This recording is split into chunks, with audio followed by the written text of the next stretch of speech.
Shablamzo, it's Rosalina time, baby. Now, I can't actually remember which weight class she fits into here, because as far as I recall, she has been one of the most inconsistent characters with that in Mario Kart. Yeah, she's been like medium, she's been, dump truck heavy. That's a discussion for another time. Here we go, we got Koopa Troopa Beach from the original Super Mario Kart, not N64. Then we have a new track in Faraway Oasis, Crown City, and finishing off with Peach Stadium. Let's do it. Koopa Troopa Beach, this is one that they've renamed, because in the original game, this was just known as Koopa Beach 2. Really nails it down for us. I love the remix to Koopa Troopa Beach's theme here, it's so good. It's like a dubstep version, almost. This game's soundtrack is really good, and there's a lot of music on the soundtrack too. I still don't think I've got around to hearing all of it, because it kind of works in a way that, like, the specific tracks themselves have their own dedicated themes, but when you're in the intermission track areas, you get a sort of jukebox thing going on, which is a really cool decision. Yeah, for sure, mate. And that has remixes from the entire Mario series as well, not just Mario Kart, which is cool. Yeah, look at you guys burning out. This is my course, baby. This is one of the courses that is a very short one with a lot of laps, and they do like to have at least one track like that in a Mario Kart. It's not quite Baby Park, but it's still fun. Yeah, this one's a lot more adult-orientated. This is like a Jet 2 holiday. Baby Park After Dark. Boosting time, bubba. Slowing down time now. It's fine. I just want to give Lakitu over there a little bit of false security and whatever this thing is in front of me as well. I still can't tell. Was that Baby Rosalina? I think it might have been. It was either Baby Rosalina or a Toad. It's hard to tell when they've both got the same shaped head. It's funny because there's no, Baby Pauline. There's only Teen Pauline, and I assume that's who's going to get in if, any young version of Pauline will. And that'll just make the whole time travel fuckery going on here even more confusing. This is like the Tournament of Power. Anyone from, Actually, no, it's not the Tournament of Power, because that would be people from the same era. It would be the Tournament of Time from the aforementioned Dragon Ball Legends, a gacha story mode. I think it's more likely the Sonic Colors DS bullshit where they brought Silverback just because he likes theme parks. Yeah, there's no theme parks in my time, so, rather than try to fix all the people starving and, people dying of hyper giga mega fuchsia AIDS, I'm just going to go back in time and ride the waltzes. Whee! To be fair, there's nothing in Silver's time, it's just fire. Even after they get rid of Iblis, it's still partially on fire. It's just Silver lives in a shithole, it didn't make a difference. You were right, Flame, it was Baby Rosalina. Oh, that's cool.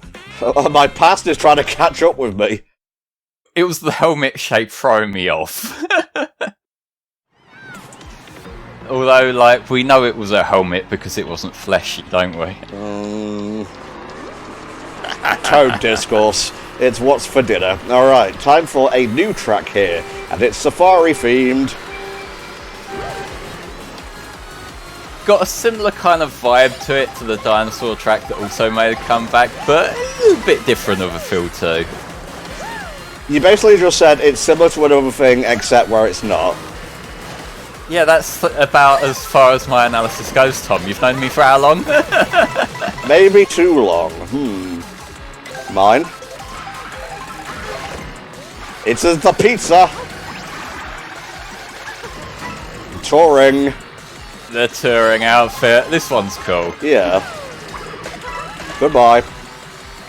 Hey, that's like cameraman. Don't fuck him up too bad. Hey, this one in controlling the camera is a really fast Lakitu who's on everyone's bumper somehow.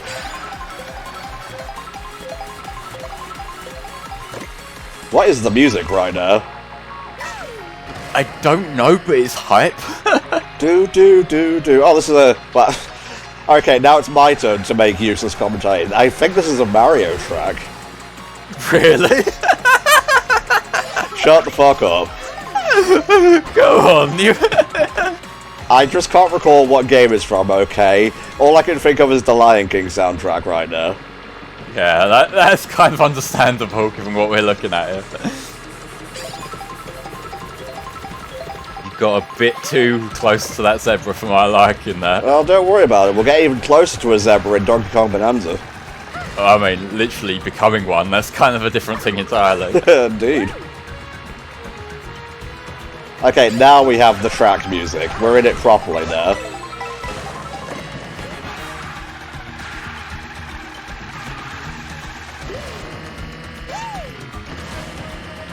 Yeah, this is a good song. It's kind of coming back to me now. It's kind of funny how you don't, like, build up boosts from doing, like, multiple tricks and whatnot. Could work, I suppose, but, like, at the same time, it's... like, when you're doing that as it is, it's already a risk versus reward thing enough, because, like, if you do too many, like, tricks in the air, then you're gonna land awkwardly and kind of kill your vibe. So I feel like keeping it as a stylistic thing in this game does kind of make sense. That section there is another one where it can fuck you over on the knockout tour, because they like cutting that corner too. Oh, damn them. The knockout tour is where the boys get separated from the men. The boys who play Rosalina from the men who play Rosalina. Yes, many such cases. Alright, Crown City now. Didn't we race in Crown City earlier? Yes, this is a thing that this game does sometimes, where we do revisit some of the original courses, but we kind of visit different parts of them. Right. So it is still reusing assets in a way, but it's a much more creative use of it than fucking Team Sonic Racing, where they literally just pasted the same track into different GPs. Completely wholesale. Man. And god, that game deserved better. Yeah, it sure did. Like, the drop in quality, even with it being a perfectly fine game, Team Sonic Racing that is, the drop in quality from All Stars Racing Transformed needs to be studied, and I'm going to be perfectly honest, from what I've seen of Crossworld, I'm not super excited. I played the beta, the public beta that they put out, and it was okay gameplay wise. It's a lot of the stuff that's kind of came out since is... I'm just feeling disenfranchised to it, and a big part of that, I feel, is all the crossover bullshit. Because it's like... the reason why I was in favour of the idea of, like, just making it a Sonic game rather than, like, a Sega All-Stars game is that allows potential to, like, properly flesh out, you know, Sonic stuff, to use more Sonic, like, themed areas and whatnot. Which I feel like that would be a good opportunity if they actually took advantage of it. Because we either got, like, the low budget, obviously, like, reusing a lot of shit in Team Sonic Racing, and now in Crossworlds, it feels like they seem to be promoting, like, fucking SpongeBob and Minecraft above, like, the actual Sonic locales, which... I just feel like games that rely on crossovers tend to struggle to build an identity of their own. Unless they're like Smash. Well, like, Smash has been kind of... inherits the identities of all the different Nintendo properties, so its identity is Nintendo. Yeah. Sonic Racing Crossworlds feels like just a very loose template of a racing game that half-heartedly makes an attempt with Sonic, but it's more a vehicle to just push in all their sponsors.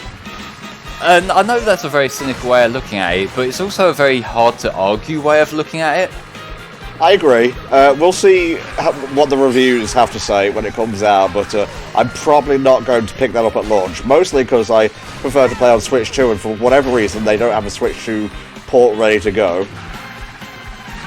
It's kind of strange. I do wonder if it's like they're taking their time to actually optimize it, because I remember the Switch port of Team Sonic Racing being like a significant downgrade from the other console and PC versions.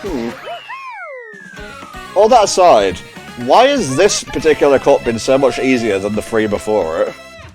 I don't know, but I had pretty much the same experience. It was 2 and 3 that gave me the hardest time getting the first place in every track down. Like, even if Lakitu takes this now, he won't have enough points in order to beat me to first place. Alright, onwards to Peach Stadium.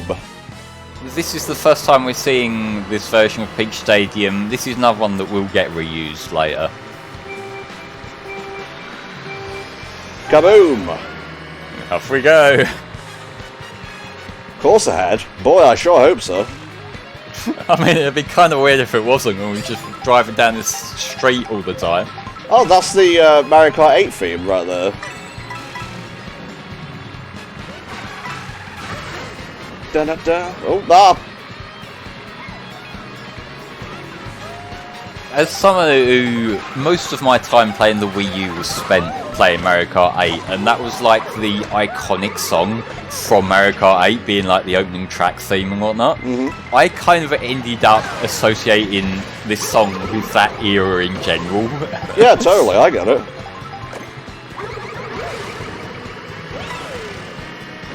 How do you feel about having to dodge traffic in all intermission sections for the most part, not just in like Toad's Turnpike?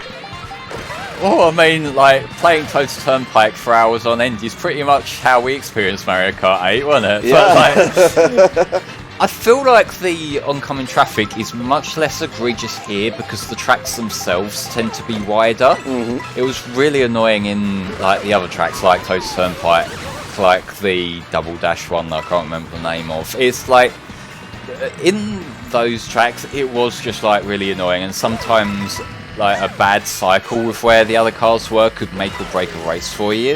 Whereas here it's like it works, you know. It makes the Mario Kart world itself feel lived in, and it's not too obtrusive for the race either. Yeah, true. Like Flame said, the courses have been widened. I can't believe we waited until now to address this, but we have gone from, what was it, 12 races or 16 to a whopping 24. Yeah, whether you will get a full lobby online depends on when you're playing. Like, the majority of my races have been more between 8 to 12 from my experience. Wow. But the fact that that's a possibility now, like, I will say I was kind of worried about that on the lead up to this game coming out, because I was a bit worried that the tracks being too big might be a problem. But it kind of does work. There's enough, like, considerations in the course design to kind of keep your speed going to kind of compensate for that. Yeah, there was a little bit of a to-do when intermission-based tracks were coming up more and more online, leading to people getting frustrated and dropping it for a time. They have since patched this, and hopefully the numbers will rise back to where they were. Yeah. Choice is good, Nintendo. You know this. You've been putting more and more choices in your video games since the Wii U era.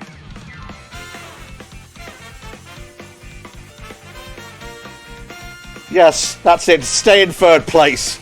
Yes, stay behind us, child. And in first place, taking all number one spots for some friggin' reason, it's Rosalina.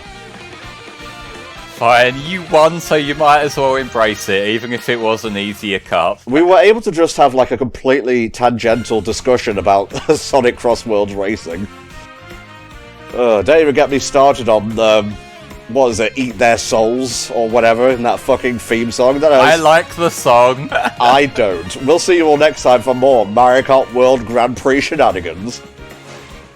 Yes! Yes! We did it, lads. We got lucky too.